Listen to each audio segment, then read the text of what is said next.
মৰমৰ ছাত্ৰ-ছাত্ৰীসকল তোমালোকক মোৰ চেনেললৈ স্বাগতম জনাইছো। আজিৰ এই ভিডিঅ'টিত তোমালোকৰ দ্বিতীয় শ্ৰেণীৰ 2022 বৰ্ষৰ গুণোৎসৱৰ প্ৰথম পৰ্যায়ৰ প্ৰশ্নকাকতত যি প্ৰশ্ন আহিছিল সেই প্ৰশ্নসমূহ লগতে তাৰ উত্তৰ আজি এই ভিডিঅ'টোৰ যোগেদি তোমালোকলৈ আগবঢ়াইছো। তোমালোকে দেখা পাইছা গুণোৎসৱ প্ৰথম পৰ্যায় 2022 আৰু এখন হৈছে প্ৰথম দিনৰ প্ৰশ্নকাকত, অৰ্থাৎ প্ৰথম দিনত সেট এ প্ৰশ্নকাকতখন দিয়া হয়, দ্বিতীয় দিন হলে সেট বি আৰু তৃতীয় দিনত সেট সি প্ৰশ্নকাকতখন দিয়া হয়। দ্বিতীয় শ্ৰেণীত তোমালোকে ইয়াত কি দিয়া আছে, নেম অফ দা ষ্টুডেণ্ট। প্ৰথমে ইয়াত তোমালোকৰ নাম লিখিব লাগিব,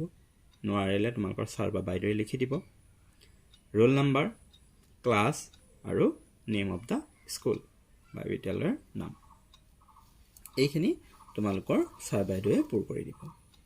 ইয়াত শিক্ষকৰ বাবে নিৰ্দেশাৱলী আছে, নিৰ্দেশাৱলীটো আমি চাই লওঁ। প্ৰশ্ন নম্বৰ 1 পৰা 30লৈ শিক্ষকে ছাত্ৰ ছাত্ৰীক পঢ়ি শুনাব আৰু শুদ্ধ বিকল্পটোত ৰাইট চিন দিবলৈ ক'ব। পাছত ছাত্ৰ ছাত্ৰীয়ে ৰাইট চিন দিয়া অনুসৰি শিক্ষকে বহি মূল্যায়কৰ উপস্থিতিত OMR Sheetৰ বৃত্তসমূহ গাঢ় কৰি পূৰাব। তোমালোকৰ প্ৰশ্ন নং 1 পৰা 30লৈ যিখিনি প্ৰশ্ন আছে এইখিনি বিকল্পধৰ্মী প্ৰশ্ন। এই প্ৰশ্নসমূহ তোমালোকৰ ছাৰ বা বাইদেৱে পঢ়ি শুনাব আৰু তোমালোকক শুদ্ধ উত্তৰটোত টিক চিন বা ৰাইট চিন দিবলৈ দিব বা শুদ্ধ চিন দিবলৈ দিব, সেইমতে তোমালোকে কৰিবা। আৰু তোমালোকে যি উত্তৰ দিবা পাছত OMR Sheetত বহি মূল্যায়কৰ উপস্থিতিত তোমালোকৰ ছাৰ বা বাইদেৱে সেইখিনি পূৰ কৰিব। নেক্সট প্ৰশ্ন নম্বৰ 31 পৰা 33D লৈ প্ৰশ্নসমূহৰ উত্তৰ প্ৰশ্নকাকতত দিয়া নিৰ্দিষ্ট ঠাইত ছাত্ৰ ছাত্ৰীক লিখিবলৈ দিব। ইয়াৰ পিছত 30ৰ পিছত যি 31 পৰা 33D লৈকে যিখিনি প্ৰশ্ন আছে প্ৰশ্নকাকতখনতে উত্তৰ লিখিবৰ কাৰণে স্পেচ জেগা আছে, তাতে তোমালোকে লিখিব লাগিব।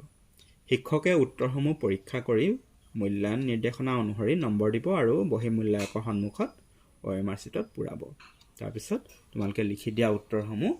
ছাৰ বাইদেউহঁতে মূল্যায়ন কৰি নম্বৰ দি সেইখিনি OMR Sheetত তেওঁলোকে পূৰাব। নেক্সট প্ৰশ্ন নম্বৰ 34ৰ যিকোনো এটা অংশ আৰু 35ৰ যিকোনো এটা অংশ ছাত্ৰ ছাত্ৰীক পঢ়িবলৈ দিব। শিক্ষকে বহি মূল্যায়কৰ উপস্থিতিত মূল্যায়ন নিৰ্দেশনাৱলীত দিয়া আৰ্হিত ছাত্ৰ ছাত্ৰীক পঠনৰ নম্বৰ প্ৰদান কৰিব।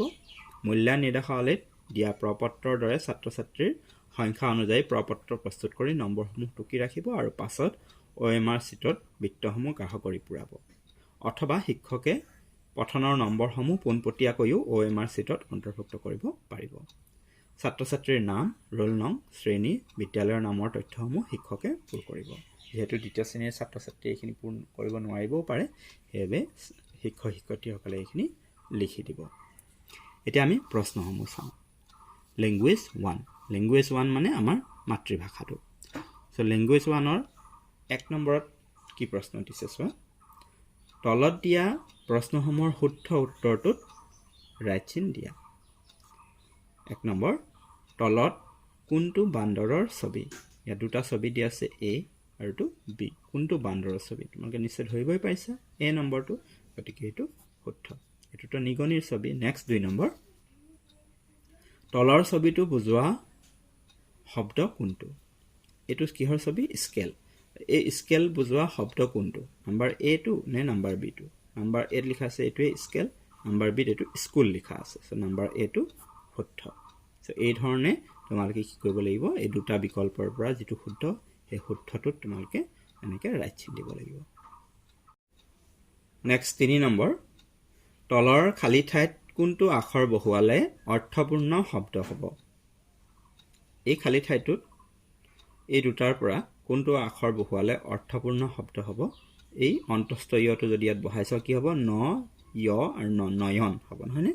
নয়ন মানে কি? চকু। কিন্তু যদি ক বহাই দিওঁ, ন, ক, নকন হ'ব। নয়ন। এইটো অন্তস্থ ইয় বহালে আমাৰ এটা অৰ্থপূৰ্ণ শব্দ হ'ব, গতিকে A নম্বৰটো শুদ্ধ। নেক্সট, তলত দিয়া কোনটো শব্দত দীৰ্ঘইকাৰ যোগ হৈ আছে? এই দুটাৰ ভিতৰত কোনটো শব্দত দীৰ্ঘইকাৰ আছে চোৱাচোন। এইটো নহয় জানো? এইটো দীৰ্ঘইকাৰ, গতিকে আমাৰ এটো শুদ্ধ। নেক্সট 5 নম্বৰ, কৰা শব্দটোৰ সৈতে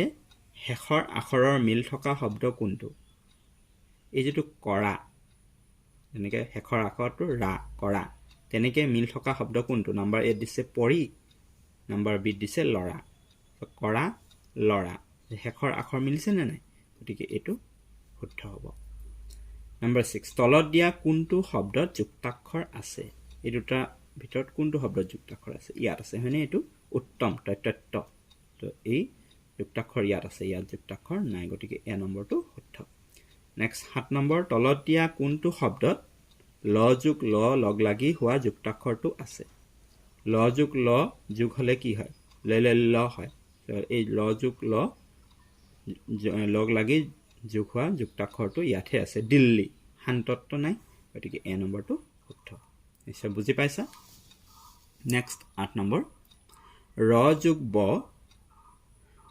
লগ লগালে কোনটো যুক্তাক্ষৰ হ'ব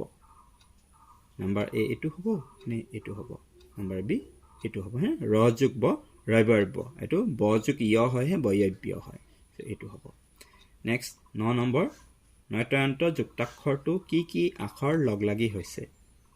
এটো হৈছে এটো দন্তীয় ন যুক্ত ন যোগ ন নহয় দন্তীয় ন আৰু দন্তীয় ত লগ লাগি এই যুক্তাক্ষৰটো হৈছে নেক্সট 10 নম্বৰ তলত দিয়া কোনটো বাকচত স্বৰবৰ্ণ আৰু স্বৰচিহ্ন শুদ্ধকৈ দিয়া আছে কাৰণ কি এই বাকচ দুটা চোৱা এ আৰু বি দিয়া ইয়াত স্বৰবৰ্ণবোৰ আৰু স্বৰচিহ্নবোৰ চাই যোৱা এটো এটো আকাৰ হস্ৰই হস্ৰইকাৰ দীৰ্ঘই দীৰ্ঘইকাৰ এ একাৰ এটো শুদ্ধ হৈ আছে এ নম্বৰটো বাকি যদি বি চাও আকাৰ এটো হস্ৰই কিন্তু ইয়াত দীৰ্ঘইকাৰটো দিয়া আছে এটো ভুল হৈছে দীৰ্ঘই ইয়াত হস্ৰইকাৰ দিছে এটো এ একাৰ এটো শুদ্ধ আছে এটা ভুল গতিকে আমাৰ শুদ্ধটো এইটো নম্বৰ 10 নম্বৰ এ টো শুদ্ধ সো এই 10টা আছিল তোমালোকৰ অসমীয়াৰ প্ৰশ্ন এবাৰ ইংৰাজীৰ প্ৰশ্নবোৰ চাওঁ বলা ল্যাঙ্গুৱেজ 2 মানে ইংৰাজী 11 নম্বৰৰ পৰা থাকিব তোমালোকৰ ইংৰাজীৰ প্ৰশ্ন Which of the following is the picture of a television? তলত দিয়া ছবি দুটাৰ পৰা কোনটো টেলিভিজন বা টিভিৰ ছবি হয় এক নম্বৰ এটো হয় নে এটো এটোটো দুই নম্বৰটো ৰেডিও হয় সো এক নম্বৰটো হে সো এই এক নম্বৰ দিয়া আছে নহয় 1 ঠিক এটো এ নম্বৰটো শুদ্ধ next Which of the following is the picture of an aeroplane? Aeroplane বা উৰাজাহাজৰ ছবি কোনটো 1 এক নম্বৰ দিয়া আছে ৰেল গাড়ী ট্ৰেইন 2 নম্বৰ এটো উৰাজাহাজ এৰোপ্লেন গতিকে বি নম্বৰটো শুদ্ধ এটো 2 number 13 Which of the following is the letter P? P আখৰ কোনটো P লেটাৰটো এক নম্বৰটো নে 2 নম্বৰটো এক নম্বৰটো গতিকে এ টো শুদ্ধ হ'ব next Which of the following is the letter B? B আখৰ কোনটো এটো নে এটো এটো হয় এক নম্বৰটো গতিকে এটো শুদ্ধ হ'ব next Which of the following is a correct match? ইয়াত তোমালোকে চোৱা বন্ধাকবিৰ ছবি দিয়া আছে সো কোনটো কাৰেক্ট ম্যাচ হয় বন্ধাকবি ইংৰাজীত কি কোৱা হয় ক্যাবেজ বুলি কোৱা ইয়াত লিখা আছে CABBAGE ক্যাবেজ সো এটো শুদ্ধ কিন্তু ইয়াত বন্ধাকবি দি ইয়াত কি লিখা আছে ক্যারট ক্যারট মানে গাজৰ CARROT ক্যাৰট সো আমাৰ এটো ক্যাবেজ এটো শুদ্ধ সো নম্বৰ এটো শুদ্ধ হ'ব next number 16 Which of the following is a correct match? তেটো বেলি ফুলৰ ছবি দিয়া আছে হয়নে বেলি ফুলৰ ইংৰাজীত কি কোৱা সানফ্লাৱাৰ ইয়াতে লিখা আছে সানফ্লাৱাৰ কিন্তু ইয়াত লিখা আছে মেৰি গোল্ড গতিকে কাৰেক্ট ম্যাচ নম্বৰ এ এক নম্বৰটো next which object in the picture begins with the letter M? তলত যি ছবি দিয়া আছে কোনটোৰ নাম M আখৰটোৰে আৰম্ভ হয় এইখিনি কি হয় কমলা অৰেঞ্জটো ওৰে আৰম্ভ হয় আৰু এটো আম মেঙ্গোটো M ৰে আৰম্ভ হয় গতিকে 2 নম্বৰটো হ'ব next Which object in the picture begins with the letter R? R আখৰৰে কোনটো ছবিৰ নাম আৰম্ভ হয় এটো ৰেবিট হহাপহু আৰু এটো ডংকি গাধ ডংকি লিখোতে আমাৰ ডি আখৰ থাকে প্ৰথমতে আৰু ৰেবিটত R থাকে গতিকে R আখৰৰে এটো এক নম্বৰটো শুদ্ধ হ'ব নেক্সট নম্বৰ 19 কৈছে ইয়াত choose the correct letter and fill in the blank ইয়াত শুদ্ধ যেটো আখৰ হ'ব লেটাৰ হে লেটাৰটো বাছনি কৰি এটো পূৰ কৰিব দিছে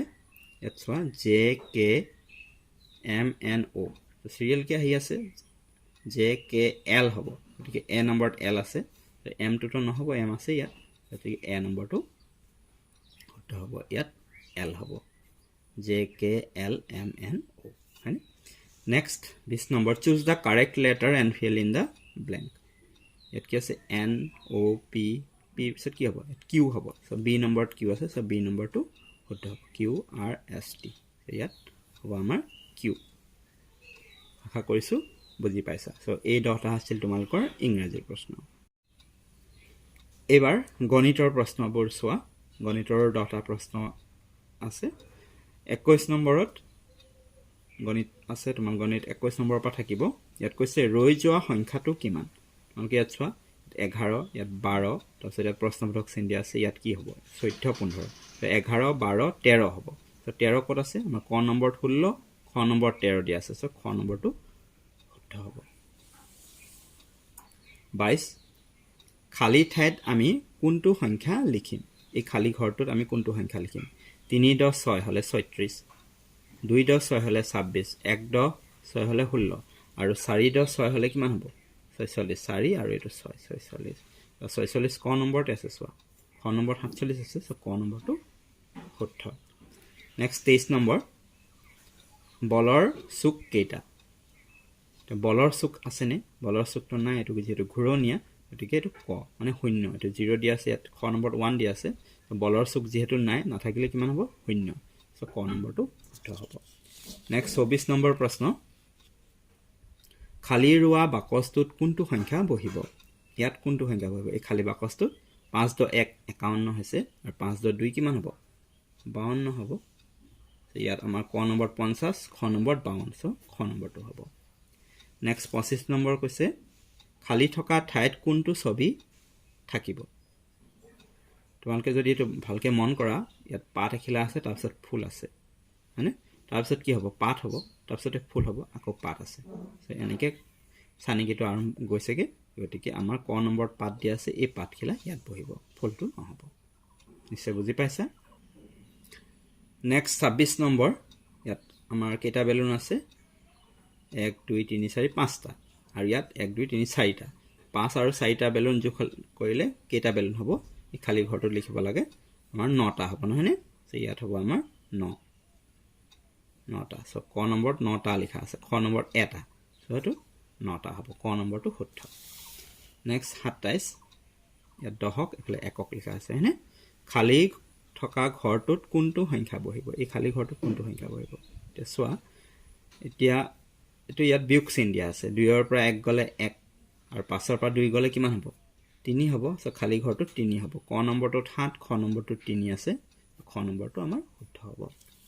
নেক্সট 24 35 টকা 20 টকা শুদ্ধ বিয়োগফলটো কিমান হ'ব 35 ৰ পৰা 20 গলে আমাৰ কিমান হ'ব 15 ক নম্বৰটো শুদ্ধ হ'ব next 29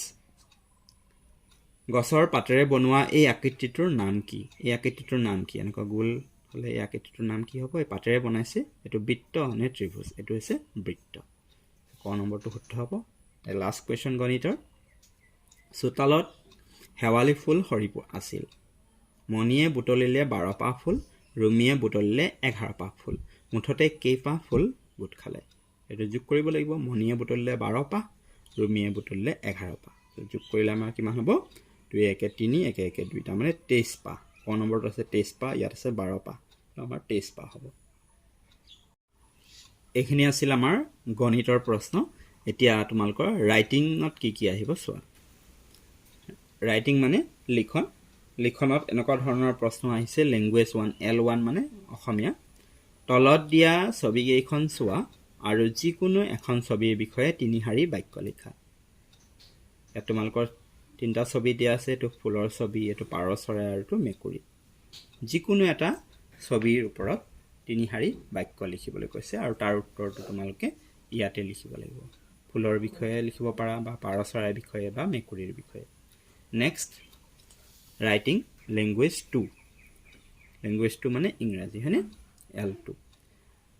write the name of the object given in the picture এই যিবোৰ অবজেক্ট বা বস্তু দিয়া আছে নাম লিখিব লাগে প্ৰথমটো কি হয় তো হা হয়নে তো ইংৰাজীত কি কোৱা হয় ডাক এ লিখিব পাৰা তোমালোকে DUCK ডাক তাৰপিছত এটো কিহৰ ছবি হয়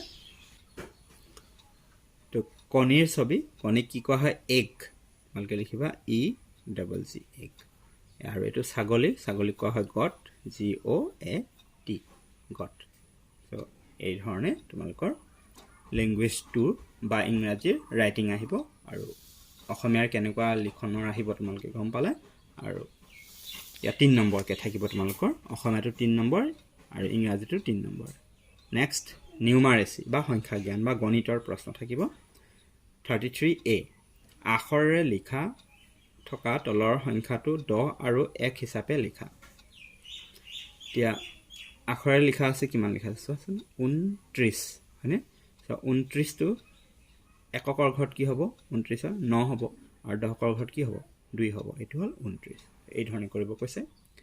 বি নম্বৰ যোগ কৰা ফলে একক ফলে দহক যোগ কৰিব লাগে 6 এ 3 এ কিমান হ'ব 9 আৰু 7 এ 2 এ কিমান হ'ব 9 সি নম্বৰ দিছে বিয়োগ কৰা দহক একক ইয়াত 3 আৰু ইয়াত 6 আৰু ইয়াত 3 সো আমাৰ ইয়াত যেহেতু 3 টো সৰু 3 ৰ পৰা 6 বিয়োগ কৰিব নোৱাৰো সো ইয়াৰ পৰা আমি 10 লৈ যাব লাগিব 10 নিলে ইয়াত হ'ব 13 13 ৰ পৰা 6 গলে আমাৰ 7 হ'ব আৰু ইয়াত থাকিব 2 আৰু ইয়াত 2 হ'ব মানে আমাৰ 27 হ'ব নেক্সট ডি নম্বৰ তলৰ মণিহলাৰ মণি সংখ্যা গণনা কৰা আৰু শুদ্ধ সংখ্যাটো কাষৰ বাকচত লিখা এই মণিহলাৰ মণি সংখ্যা গণনা কৰি এই বাকচত লিখিব দিছে ইয়াত লিখা আছে একক দহক এককৰ ঘৰত কেইটা মণি আছে দুটা একক ঘৰত 2 হ'ব আৰু দহকৰ ঘৰত 1 2 3টা সো 3টা মানে আমাৰ হ'ব 32 সো তোমালোকৰ এনেকুৱা অংকৰ মুঠ 4টা প্ৰশ্ন থাকিব তে এই অংকবোৰত তোমালোকৰ এটা 2 নম্বৰ কৰি 4টাত 8 নম্বৰ থাকিব আৰু আমি অসমীয়াৰ যি লিখন তা 3 নম্বৰ আৰু ইংৰাজী লিখনতো 3 নম্বৰ 3 3 6 6 8 14 তাৰ পিছত তোমালোকৰ থাকিব ৰিডিং মানে পঠন পঢ়িব লাগিব তোমালোকে ল্যাঙ্গুৱেজ 1 ৰ ৰিডিং থাকিব আৰু ল্যাঙ্গুৱেজ 2 ৰ তোমালোকৰ ৰিডিং থাকিব সো ৰিডিংত তোমালোকৰ কেনেকুৱা আহিব চোৱা শিক্ষকলৈ নিৰ্দেশনা ছাত্ৰ ছাত্ৰীসকলৰ ইচ্ছানুসাৰে যিকোনো এটা অংশ পঢ়িবলৈ দিব তোমালোকৰ এনেকুৱা থাকিব তিনিটা অংশ প্ৰথম অংশ দ্বিতীয় অংশ আৰু তৃতীয় অংশ তোমালোকে যিকোনো এটা অংশ বাছি পঢ়িব পাৰা সো প্ৰথম অংশত কি দিয়া আছে তো বল বহল বহল ইয়াত কি দিছে কমলে বল খেলে এইখিনি পঢ়িব পাৰিলে তোমালোকে 3 নম্বৰ পাবা যদি দ্বিতীয় অংশটোৰ পঢ়া এইটো যদি নপঢ়া ইয়াত চোৱা ধান ধান এইটো গৰম আজি বৰ গৰম তৃতীয় অংশত কি আছে তপত বা পাহাৰখন বৰ ওখ এয়া হল অসমীয়া এই তিনটা অংশৰ যিকোনো এটা অংশ 3 নম্বৰ থাকিব তাৰ পিছত লাষ্ট তোমালোকৰ ৰিডিং L2 মানে ইংৰাজী ল্যাঙ্গুৱেজ 2 ৰিডিং এনেকুৱা ফ্ৰেম তিনিটা থাকিব ফ্ৰেম 1 ফ্ৰেম 2 ফ্ৰেম 3 তিনিটা ফ্ৰেমৰ যিকোনো এটা ফ্ৰেম তোমালোকে পঢ়িব লাগিব ইয়াতো 3 নম্বৰ থাকিব ফ্ৰেম 1ত কি দি আছে BOY boy FOX fox ROOT root frame 2ত আছে TOY toy BOX box BOOK book frame 3ত আছে CAT cat MUG mug FOOT foot তিনিটা যিকোনো এটা ফ্ৰেম পঢ়িব লাগিব তো তোমালোকৰ স্কিলত মুঠ 20 মাৰ্কস থাকিব ৰিডিং ৰাইটিং অসমীয়াৰ 6 3 3 কৰি আৰু ইংৰাজীৰো 3 3 কৰি 6 6 6 12 আৰু অংকত 8 20 আৰু বাকি ইফালে 30টা বিকল্পধৰ্মী প্ৰশ্ন থাকিব 30 20 50 সো মুঠ 50 নম্বৰ তোমালোকৰ হ'ব দ্বিতীয় শ্ৰেণীৰ সো নিশ্চয় তোমালোকে বুজি পাইছা কেনেকুৱা ধৰণৰ হ'ব পাৰে তোমালোকৰ প্ৰশ্ন কাকতখন যিসকলৰ দ্বিতীয় আৰু তৃতীয় পৰ্যায়ত গুণোৎসৱ আছে তোমালোকে ভাল ধৰণে প্ৰস্তুতি চলাবা আৰু যিসকল অভিভাৱকে মোৰ ভিডিওটো চাই আছে আপোনালোকে নিজৰ সন্তানসকলক বা নিজৰ ল'ৰা ছোৱালীক ভাল ধৰণে এই ধৰণে প্ৰিপেয়াৰ কৰাব আৰু আমি যাতে আমাৰ নিজৰ ল'ৰা ছোৱালীবোৰক যাতে আমি পেৰট লাৰ্নিং যাতে নকৰাও মানে ভাতৰ দৰে যাতে আমি হেৰি নকৰো যাতে সিহঁতে নিজে আখৰ চিনি বা স্বৰ চিহ্ন চিনি নিজে যাতে পঢ়িব পাৰে বুজিব পাৰে সেই পৰ্যায়টোলৈ আমি আমাৰ নিজৰ ল'ৰা ছোৱালীখিনিক আমি লৈ যাব লাগিব সো আজি ভিডিওটো মানে আছিল ভিডিওটো কেনে পালে যদি আপোনালোকৰ সহায় হৈছে বুলি ভাবিছে তেন্তে লাইক এটা কৰি দিয়ক শেয়াৰ কৰি দিয়ক আপোনালোকৰ বন্ধু বান্ধৱীৰ মাজত যাতে তেওঁলোকে ভিডিওটো পায় আৰু নিজৰ ল'ৰা ছোৱালীসকলক প্ৰস্তুতি চলাব পাৰে মোৰ চেনেলটো যদি প্ৰথম আহিছে তেন্তে চেনেলটো সাবস্ক্ৰাইব কৰি ৰাখিব যাতে আগলৈ এনেকুৱা ধৰণৰ ভিডিও মোক পাই থাকে আৰু মোৰ চেনেলটোৰ সৈতে জড়িত হৈ থাকিব যেহেতু এই চেনেলটো এটা শিক্ষামূলক চেনেল হয় আৰু ইয়াত সকলো বিষয়ৰ ভিডিঅ' নিয়মীয়াকৈ আগবঢ়াই থকা হয় লগতে চেনেলটিৰ প্লেলিষ্ট ছেকশ্যন আপোনালোকে এবাৰ চেক কৰি চাব পাৰে তাত বেলেগ বেলেগ বিষয়ৰ প্লেলিষ্ট ধুনীয়াকৈ কৰা আছে আপোনালোকে নিৰ্দিষ্ট বিষয়ৰ প্লেলিষ্টত গৈ নিৰ্দিষ্ট পাঠৰ ভিডিঅ' চেটাৰ পৰা আয়ত্ব কৰি ল'ব পাৰে ক'ৰবাত কিবা অসুবিধা পালে বা বুজি নাপালে আপোনালোকে মোক কমেণ্ট বা হোৱাটছআপ যোগে জনাব পাৰে মোৰ হোৱাটছআপ নম্বৰ হৈছে 7086618134 ভিডিঅ'টো চোৱাৰ বাবে ধন্যবাদ